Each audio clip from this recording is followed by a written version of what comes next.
Hello बच्चों, मैं आ चुका हूँ एक नई वैकेंसी के साथ में। ये वैकेंसी होने वाली है एसएससी की। एसएससी की तरफ से जो नई वैकेंसी है वो एसएससी सीजीएल की रिक्वायरमेंट आ चुका है हमारे पास में। आज हम इसके बारे में डिस्कस करेंगे।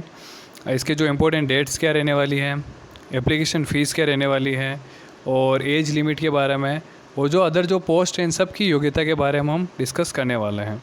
ठीक है, तो चलो शुरू करते हैं इसके इम्पोर्टेंट डेट से। तो इसका जो डेट है 24 जून से इसके एप्लीकेशन स्टार्ट हो चुके हैं।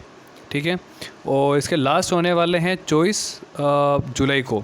24 जुलाई को इसके लास्ट अप्लाई आप कर सकते हैं। ठीक है, वो फ़ी पेमेंट के लिए आपके पास एक दिन और मिलता है, यानी कि आप 25 जुलाई को आप फ़ी पेमेंट कर सकते हैं।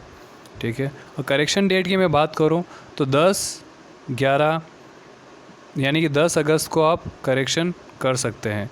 10 से 11 यानी 2 दिन का आपको टाइम मिलता है। 10 अगस्त और 11 अगस्त को आप करेक्शन कर सकते हैं।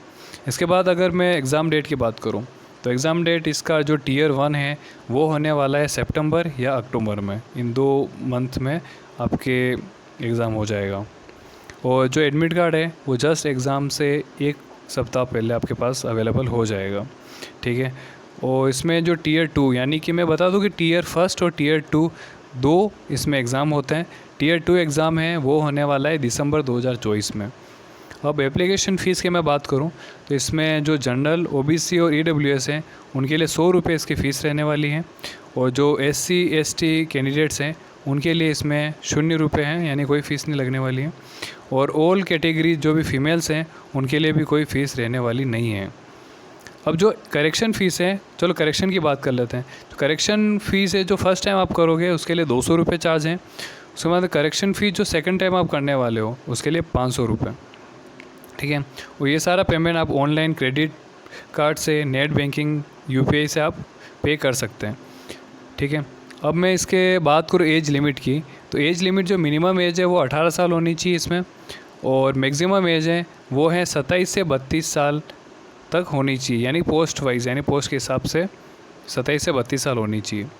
अब पोस्ट की बात करें तो इसमें टोटल ऑफ पोस्ट हमारे पास में 3 पोस्ट रहने वाली हैं। फर्स्ट पोस्ट इसमें है जूनियर स्टैटिकल ऑफिसर, सेकंड है स्टैटिकल इन्वेस्टिगेटर ग्रेड 2, और थर्ड पोस्ट है research assistant in national human rights commission यानी NHRC। अगर जूनियर स्टैटिकल ऑफिसर की बात करूं तो इसमें आपको योग्यता चाहिए, बैचलर डिग्री चाहिए किसी भी स्ट्रीम से विथ 60% मार्क्स आपके पास होने चाहिए। और साथ ही आपके पास मैथमेटिक्स होनी चाहिए 10+2 यानी 12th में आपके पास मैथमेटिक्स होनी चाहिए। और bachelor degree in any subject with statics as 1 the subject in degree level, यानी कि आप एक सब्जेक्ट आपके पास में स्टैटिक्स होना चाहिए।